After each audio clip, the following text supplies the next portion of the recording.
Ooh, Darcy 6. Potentially, yes.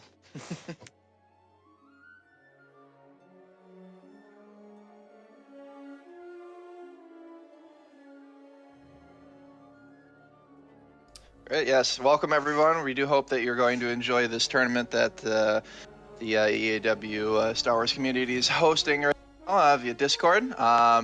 The Empire War community, we've been around for a few years on Discord already, but we've an ever-growing community as we find more and more of fans of the game, such as ourselves and many others in this case, and we're hoping to provide a little more, like I said, I say a competitive insight to this game as opposed to what we normally know as the a lot of mods for this game too.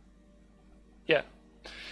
Actually, I just noticed there was a big hiccup here and my microphone was muted at the beginning, so I have to introduce myself again.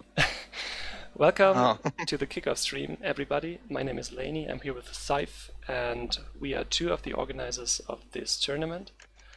And we hope you enjoy the stream now, or enjoy the stream later when you watch the replay. Very nice, very nice. Welcome everyone. You talked about a community Discord. I think that's kind of important in connection with the tournament itself. What is the Star Wars Empire at War community Discord? So, this Discord started off as, obviously as every other Discord, very small in this case. A few years back, it was actually from one of the other organizers of the tournament. It would be Divine in this case, also one of the administrators, and he is the founder of the Empire at War community Discord. Started off as generally as try to get a close group of friends to play together as again, a few years ago, if you remember, we were during the we'll call it the I guess we'll call it the blackout. No reference to our friend in the server in this case, but the blackout season where the GameSpy servers, which originally hosted the Star Wars Empire at War community for multiplayer games, that shut down as a business, and we were then in, I guess, the dark ages or the blackout ages. We had to use Game Ranger in order to connect with each other, and this was an attempt to do so that way we could coordinate with as much people as possible and, be able to still play and enjoy the game that we all grew up and loved that came out, 13 years ago in this case. It's been a while, but it's still one of the... What's up? It's been a ride.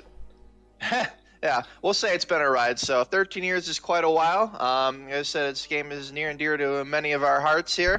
Many ups and downs, and many friends that we've made across the world, and just playing something that we all come together and love, which is, of course, Star Wars and then RTS games.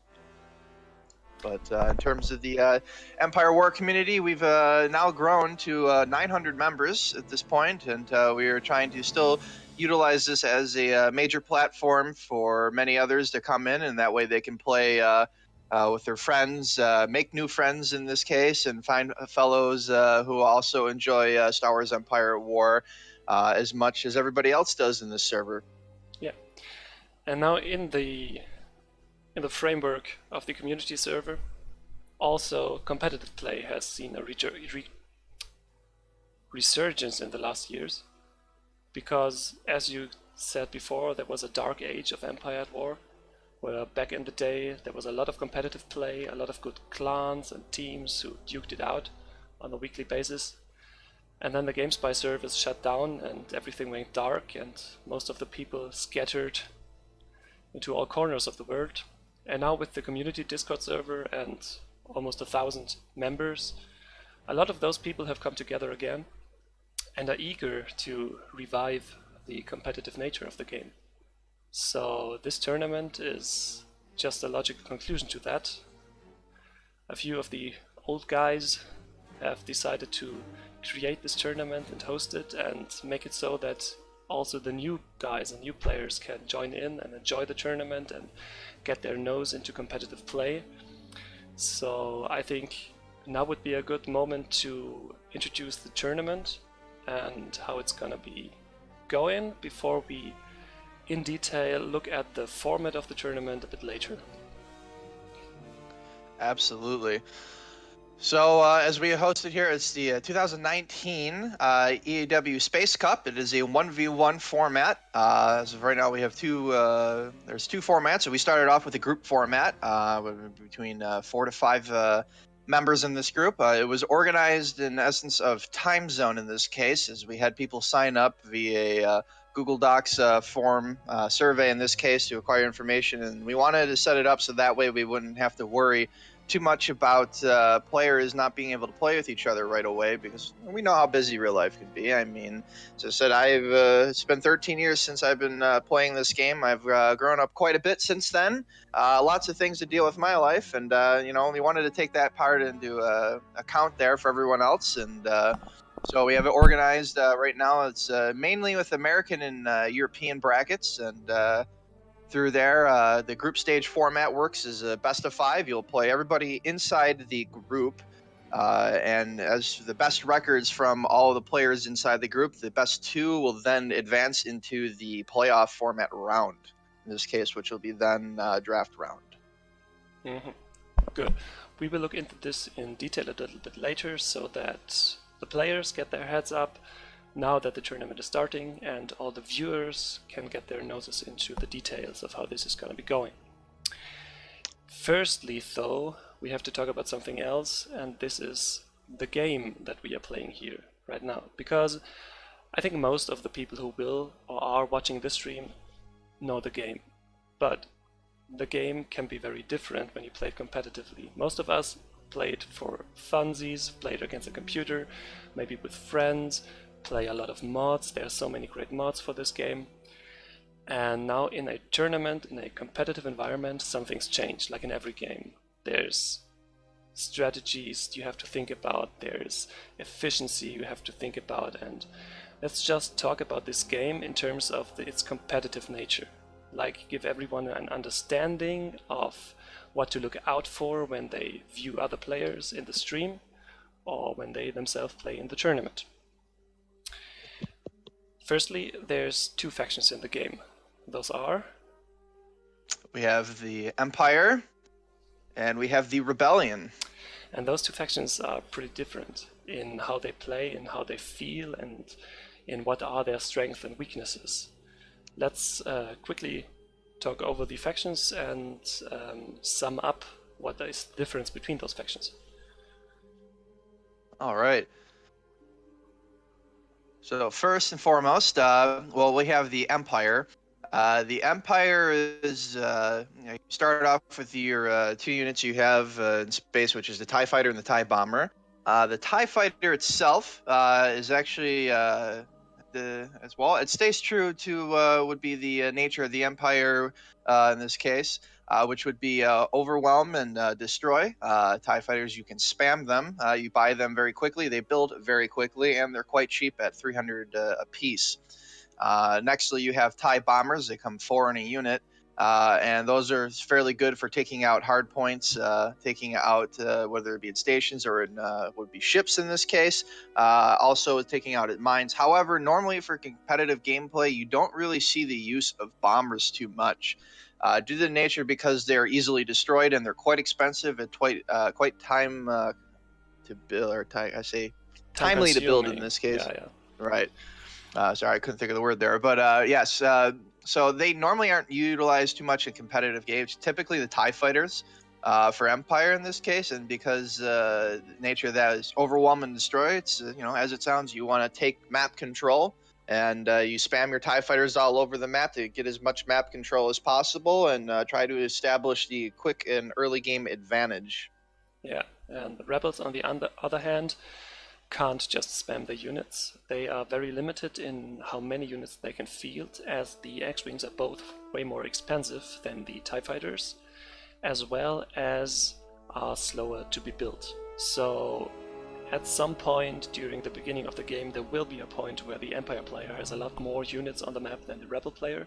So for the Rebel player, it's very much about using their stronger X-Wings to exploit key points of the map and to quickly overwhelm the Empire player in certain areas to then win with economic advantage and by their stronger units.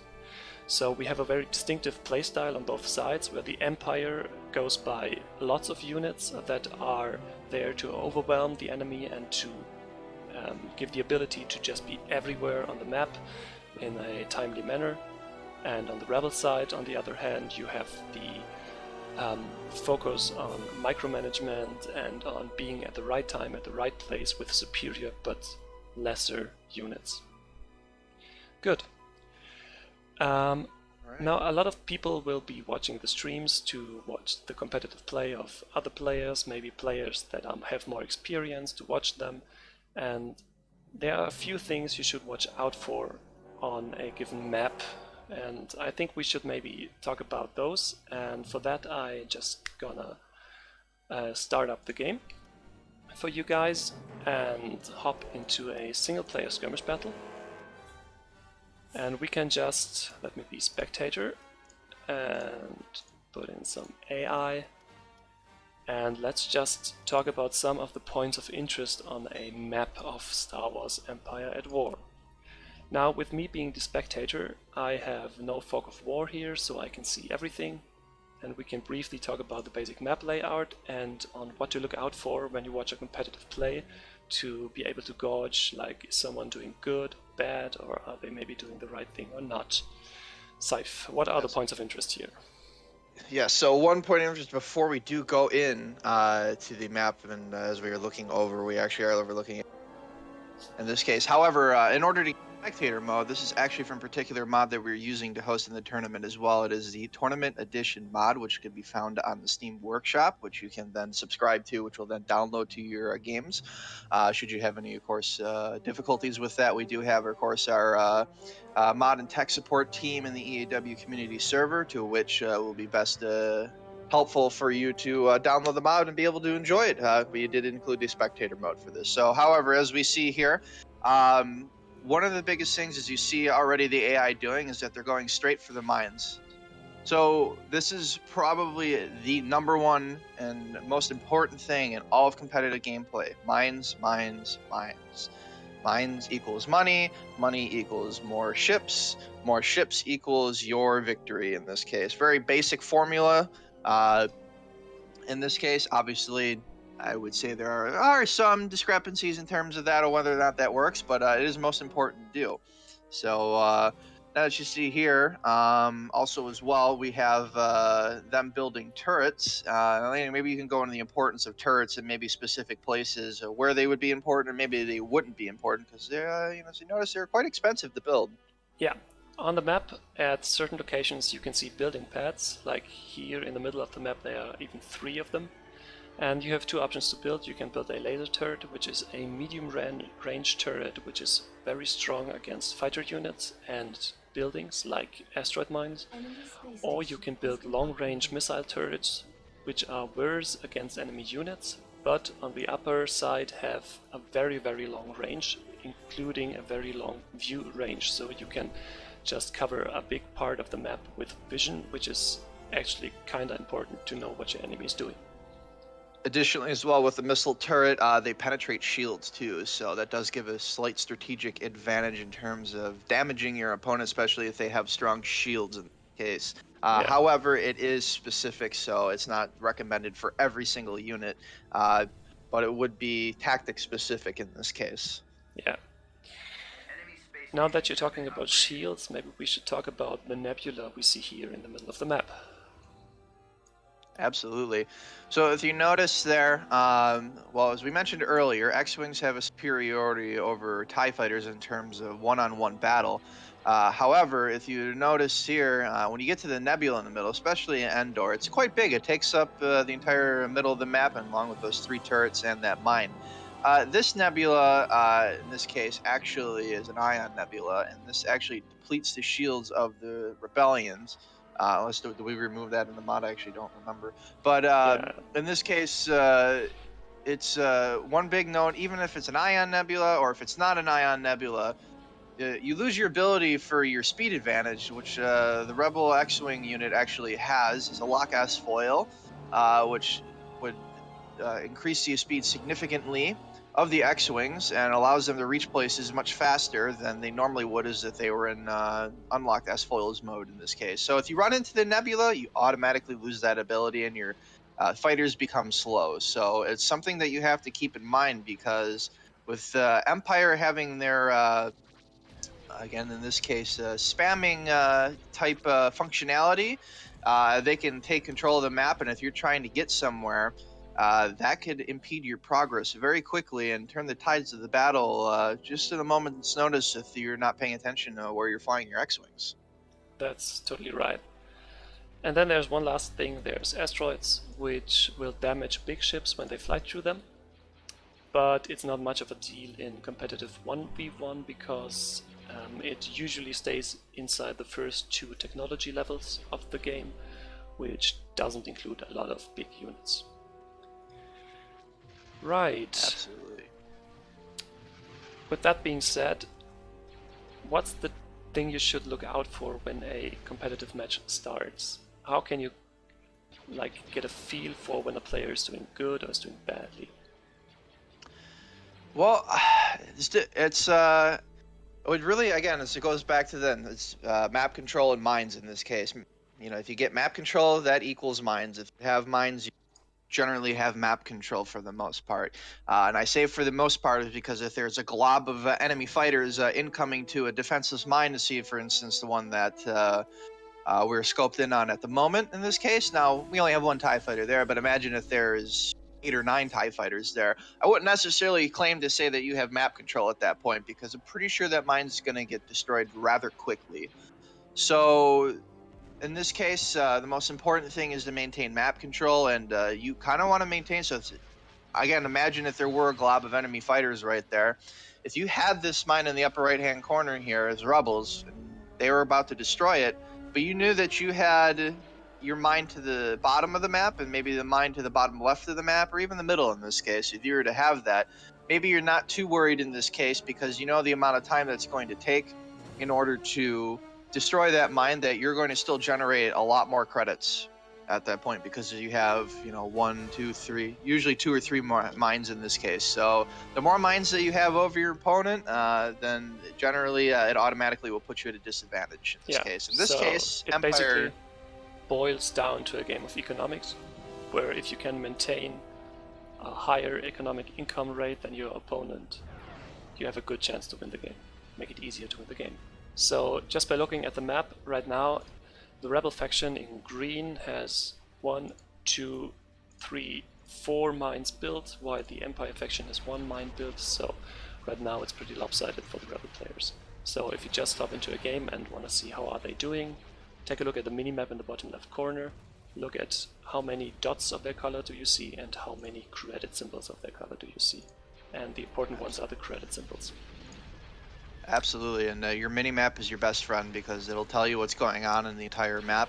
You can see the enemy units. As you look at the upper left-hand corner there, you can see the TIE fighters, and you can see the Rebel incoming to the only Imperial mine on the map. However, you can see that they also have the turret built with that red square, and then obviously with the Imperial monetary sign over in the left-hand corner in this case.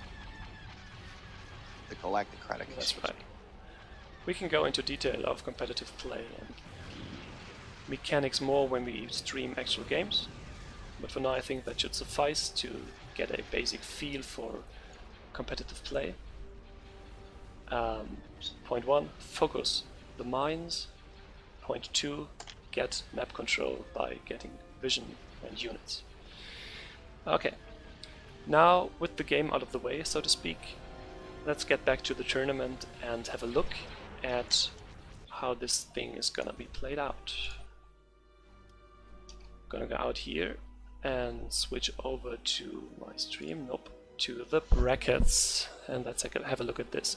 You already told us there will be brackets for a group stage before the actual elimination, double elimination, I think. Is that right?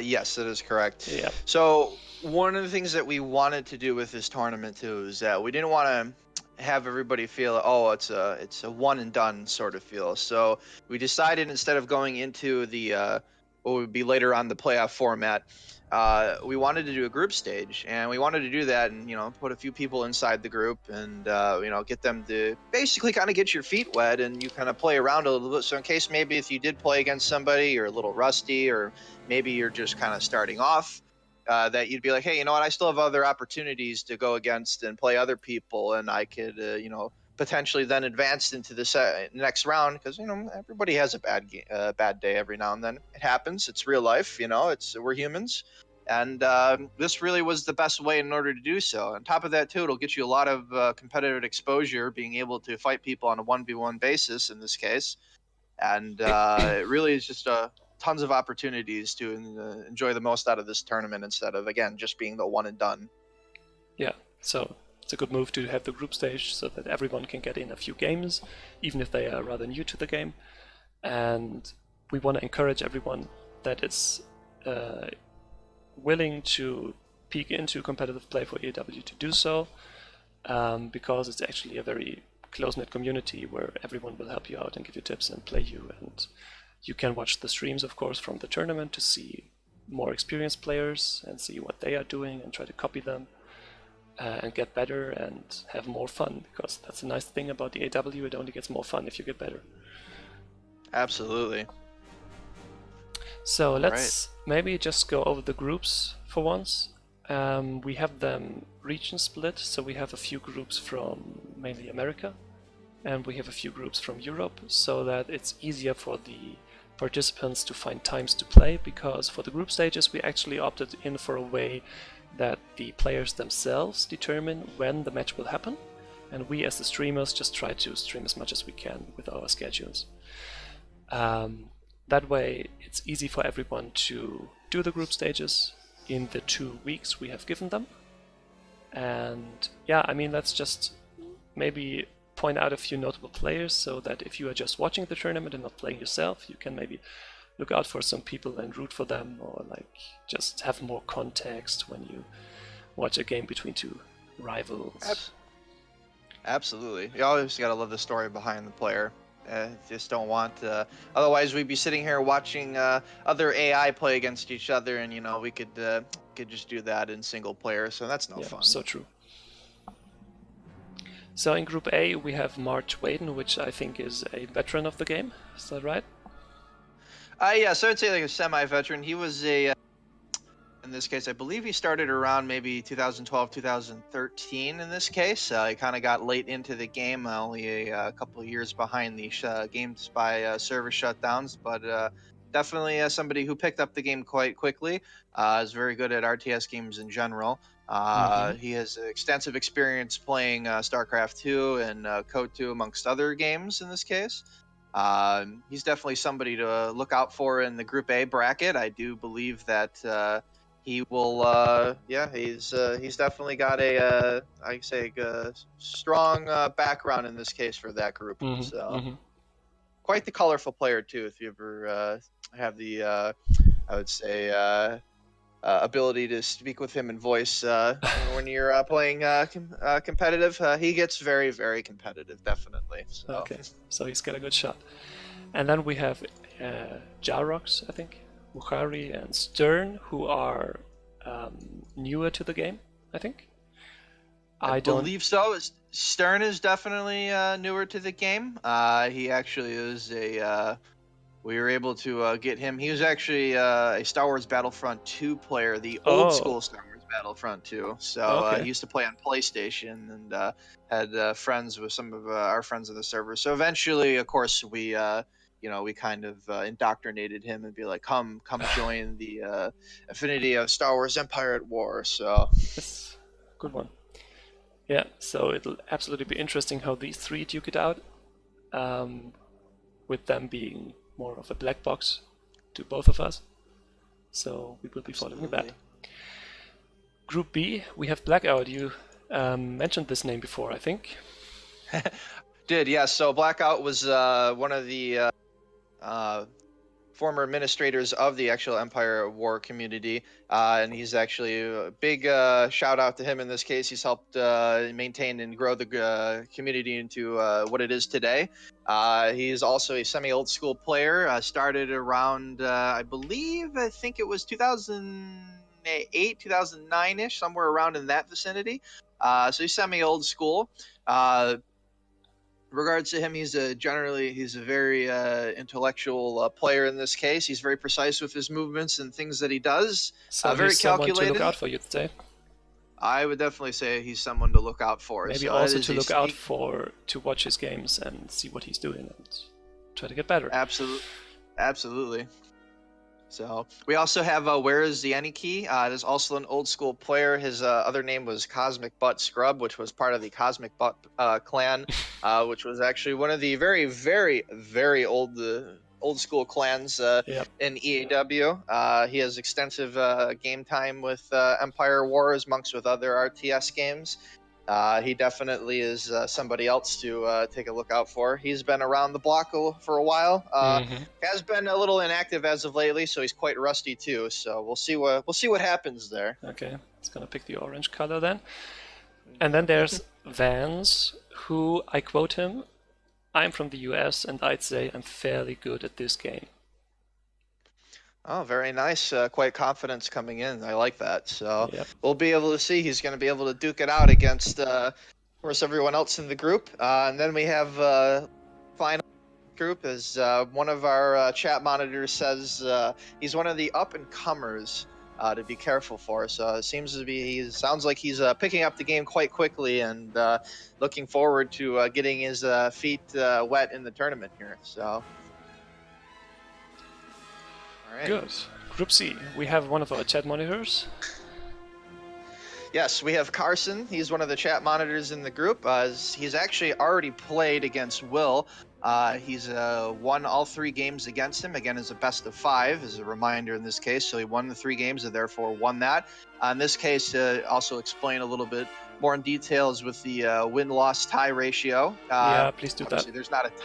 There's not so much of a tie in this case because it's best of 5. However, since he won all 3 games, he's then rewarded with what would be a single victory. It's not the combined wins and losses in this case. It's just the best, whoever won the best of 5. So he won 1 best of 5, therefore he's rewarded with 1 victory. And Will lost that 1 best of 5, so he's then, fortunately, gets a loss, 1 in the loss column in this case. So, also as well, Carson then played Sir Roberts last night. He also then again was able to defeat him in a best of 5. He won all 3 games, so now actually his score is 2, while Sir Roberts is 0 and 1 in this case. So Carson so it's not up to date 2 yet. people. Okay. Yeah. Unfortunately, no, that was only just last night, so I did not get a chance to do that. Okay. Then we have you yourself. Of course, yes. I'm one of the old school players. Been around since 2007, multiplayer-wise. I would say definitely my forte is land as opposed to space in this case, but I do enjoy space. But I definitely have competitive experience from back in the day playing 1v1, and I'm excited to get back into the tournament and get into a fierce competitive mode and be able to duke it out with all of our contestants here. So it should be rather exciting in this case. Yeah, we had some practice matches, us two, which I enjoyed a lot, so I'm rooting for you and your group, of course. Yeah. All right. This group, actually, contrary to the first 2 groups, consists of 5 people. We had to make the groups a bit uneven because the amount of participants didn't quite fit. So we have some groups that have 5 players and some groups that have 4 players. Absolutely. Yeah. In here you also got Sir Roberts, which has already lost 1 game against Carson, as you said before. Then we have Commander Roast Your Ass, who is rather known on the Discord server, I think. Yes.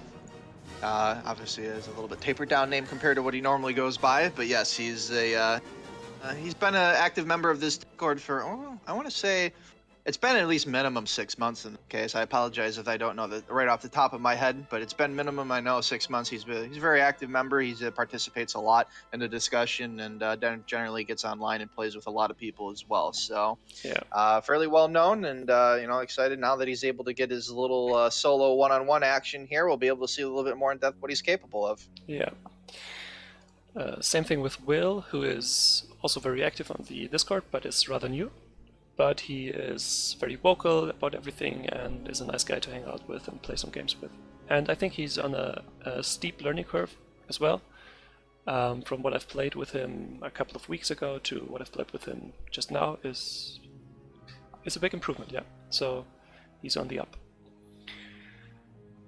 Very nice.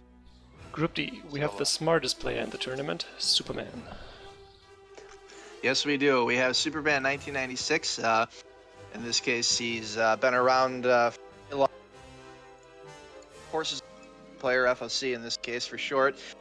He was also known as one of the best 1v1ers in FOC space.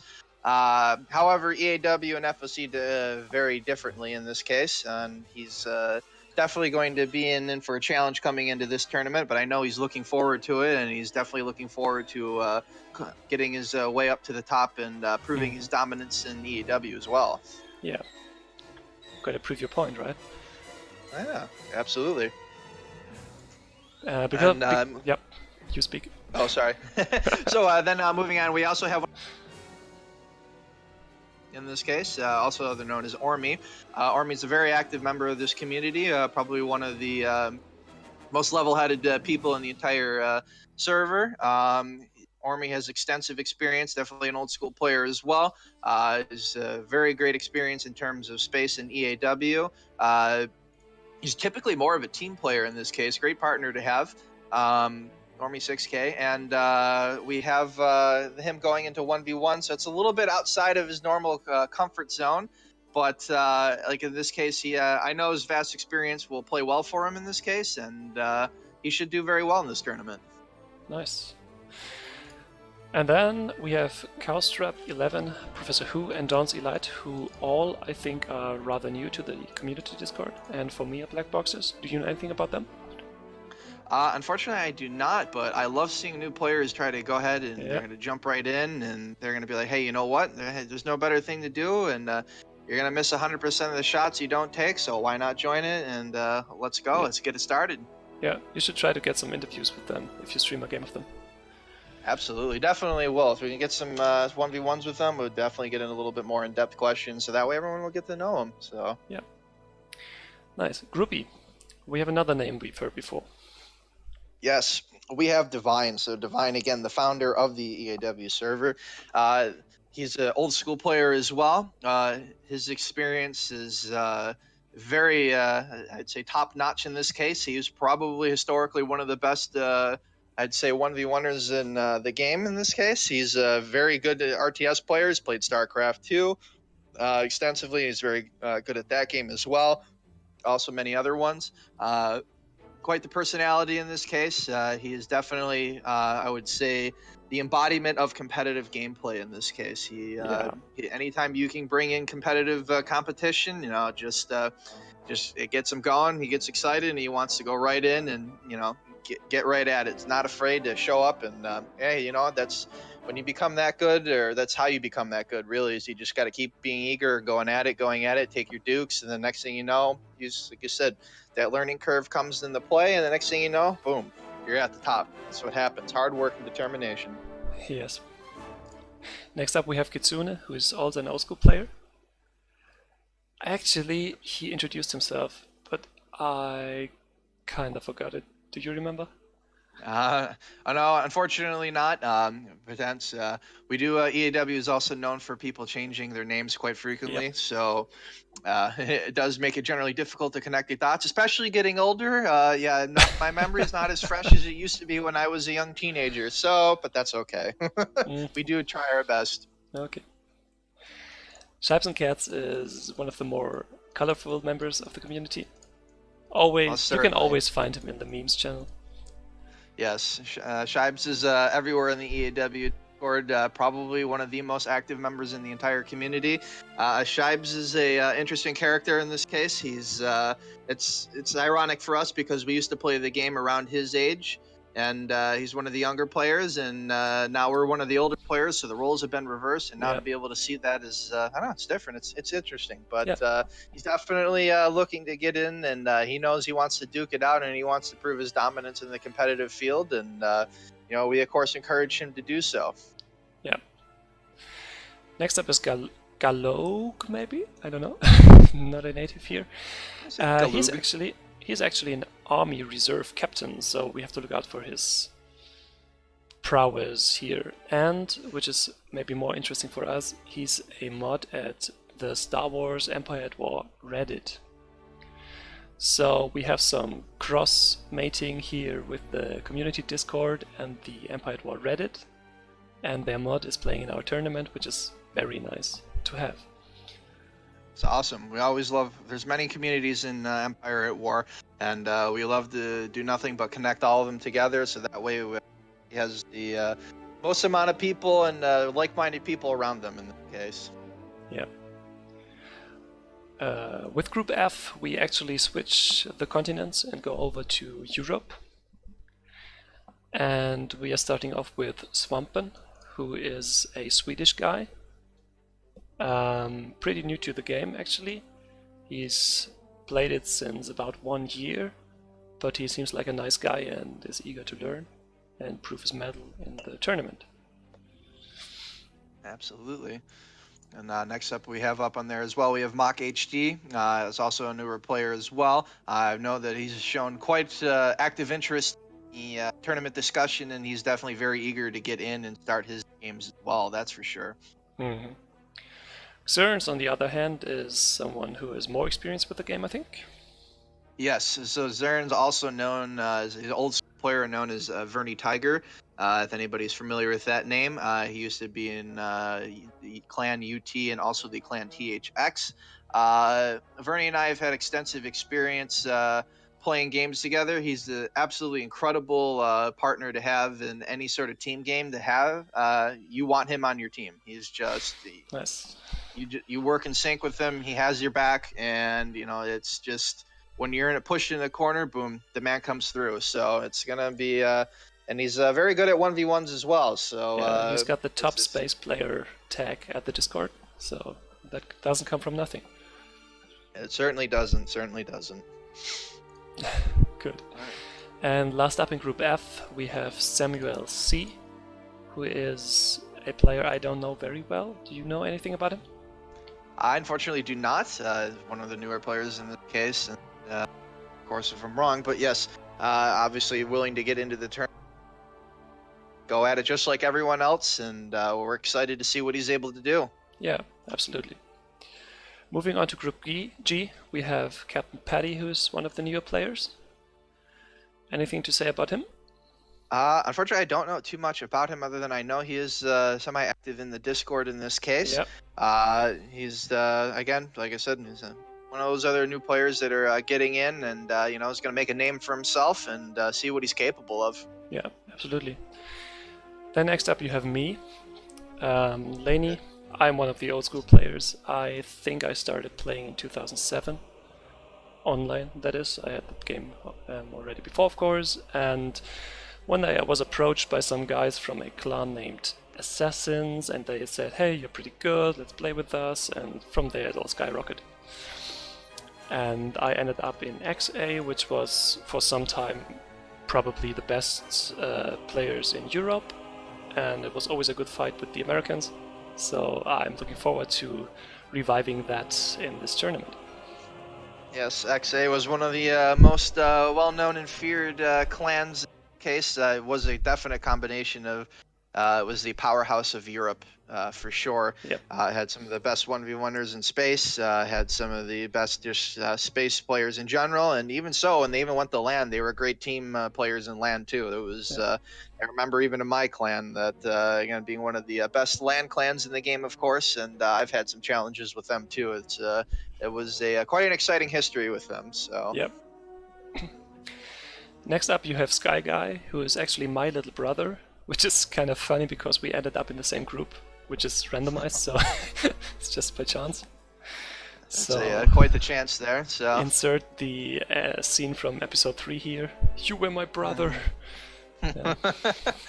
Yeah, before next thing you know, he's gonna put him in a wheelchair for the rest of his life. Obi-Wan.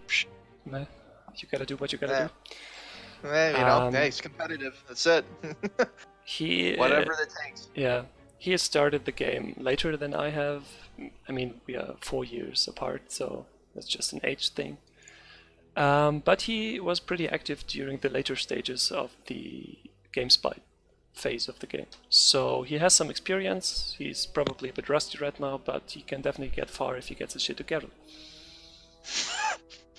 Well, maybe he can, or maybe he won't. Yeah. I'm just sad I can't stream his group stage matches because I'm playing them probably. Okay. Let's go on to Titanfield. Do you know anything about Titanfield? I actually don't know. That's also one of the newer put his hand in the ring there. So yeah. He's actually someone who also mods the game. So he probably has a lot of insight into the game.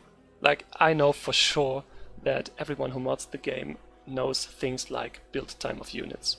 He just looks into the files and knows, okay, X-Wing 15 seconds. And this is an advantage. It actually is. It's such an incredible advantage to actually know what your build times are in competitive gameplay, because if you know for a fact that how long it takes in order to build something, anticipate things ahead of your opponent as opposed to, then what time is it going to take for them to send their fighters over there? Like, will I be able to build this mine in time before it's not being finished built and then getting attacked? One thing of note, though, if you haven't know this one, if you're building something, you do want to be careful, because if there's enemy fighters in the vicinity, it's much easier to destroy something while it's building opposed to when it's after it's built. Yep. So knowing these types of advantages, build times, and knowing what you can produce can allow you to come up with a very calculated strategy, which can be quite dangerous in this case. Yeah, good point. Something to look out for in the streams. If someone is able to attack a building while it is being built, that's a big advantage and a thing everyone tries to do. So good map movement and good feeling for when the enemy is building something is a big part of this game. Yeah. Absolutely. And moving on to Group H, the last group of the tournament, we have Realm King, who is a German guy who is very experienced in the game. He's been around forever. Yes, he has. Good old Realm King used to be a good clanmate of mine.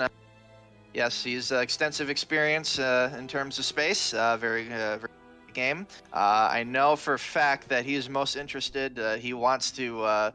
His entire dream of this tournament is to be able to play Shibes in a 1v1. That I do know. Nice, a little rivalry here. Oh yeah.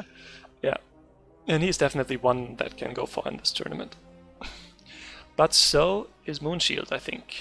Another German guy. We've got the German group here. Well, actually, I and my brother are German too. So we have Group H and Group G with the Germans. Moonshield is also an experienced player. He actually never played in a clan or team, probably. I mean, we had a stint together in a clan, but that was more like a fun thing and nothing too official. So he's experienced and he knows his stuff, and he's probably one of the cleaner players in terms of execution. So if you want to watch someone and see what they are doing and try to copy something, he's probably one that you should look out for. Good mechanics will get you a strong advantage, again, at any point in the game, whether it's the beginning, the middle, or the end. Good mechanics is something that you do want to have, because if you start misclicking and thinking you send a unit somewhere and, they're just sitting around spinning in a circle like they love to do as, fighter units, well, you'll be in a lot more trouble than what you think you're. And I think one of the streams might show you that with if you go to one of Carson's streams. So it should be interesting. Yeah. Third player in Group H is Ingburn, which is the third German player in that group. That's why I call it the German group.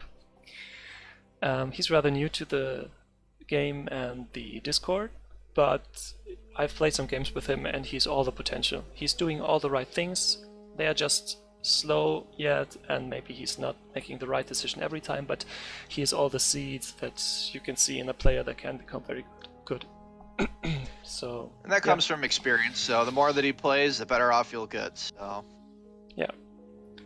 So I'm looking forward to his Star Wars Empire at War career, so to speak. And very last but nice. not least, there's Mr. Czech, I think I may call him, who is a Czech player from the Czech Republic. He is maybe one of the youngest player in the tournament, um, along with Shives, so he has a bright future ahead of him. And yeah, he's getting his nose into the big competitive scene right now, which is a good thing for him. And I hope he will stick and stay and get more experience.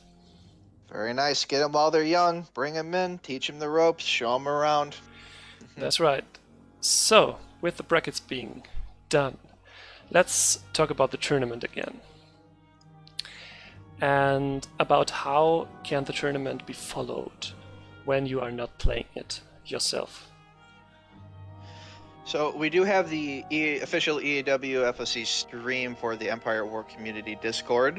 This is one that we share amongst ourselves and the staff team in this case, and we do try to record as much competitive games as possible, whether or not it do belong with the tournament or if it was outside the tournament. However, as I said, the attempt is to try to stream as much games as possible, so that way we can get as much exposure to competitive gameplay, and people have well, pretty much look at as game film as if you were in a sports franchise of any kind that you'd be able to review and learn from. So, and even review from yourself in this case. I mean, you get to watch your own matches and see, oh, maybe I should have did this, and the outcome would have been a little different. Then, hey, it's learning tips, one at a time, right? Yeah, great. So follow the Twitch channel if you wanna be up to date with the streams, or maybe you just every few days click on it, watch the VODs. We always save the streams so you can watch them later, as well as we will be doing with this one. So the different time zones and everything shouldn't be too much of a problem. If you want to watch a game, you can always see if we managed to get it on stream, and if we did, you can find it here in the video section on the Twitch channel. And of course, you can always join us on the EaW community Discord channel and just hang out with other like-minded people, hang out with other Star Wars nerds, and play some EAW. Most certainly.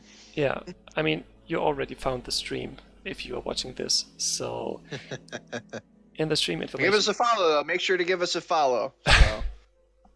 In the stream information below the video, you will find a link to the brackets that we just showed you, which will be updated with the results, of course. And you will find a link to the community Discord so that you can join it if you like.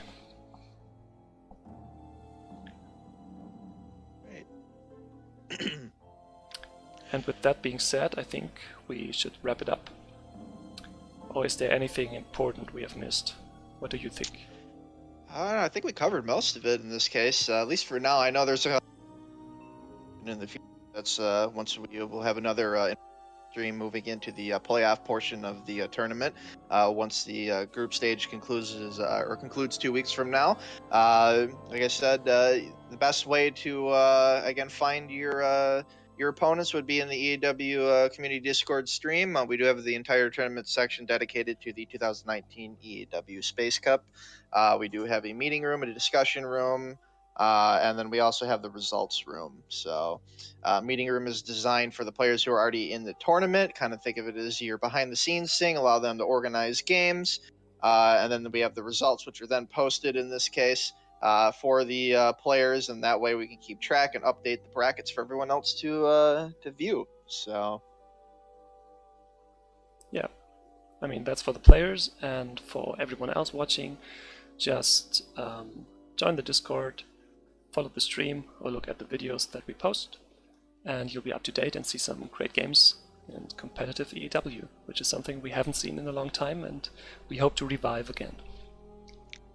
absolutely, we want to, like I said, make sure that we have as much aspects to this game, which we all know really for years, and even for newer players, maybe for years for them to come. Yeah. So, with that being said, we thank everyone who tuned in and thank everyone who will watch this later for their interest in the game, because the more the merrier, and we hope we will get a bit of a resurgence in the competitive scene of EAW. Absolutely, and look forward to, in this case, if you're not part in this tournament, but you definitely want to be involved soon, like I said, please come in the Empire at War Discord. We will be hosting future tournaments as well. Allows you the opportunity for more competitive gameplay, and we will then trickle over into what would be land, and then also getting into FOC as well. So, and with that too, again, this is all done on the Tournament Edition mod, which is for the base game for Star Wars Empire at War. Again, you can subscribe to the Steam Workshop in this case. And that will again, for the little bit again reminder of the Tournament Edition mod, it doesn't change too much of the actual gameplay. It just fixes a lot of minor bugs and changes a little bit of functionality on certain maps and such. And we are looking forward to improving that mod as time goes along. We have a great team that we work with that's part of this server as well, and sponsored by the Empire at War community server. And yeah, we're really looking forward to seeing the success of it. Yeah. With that, have a nice day, everyone.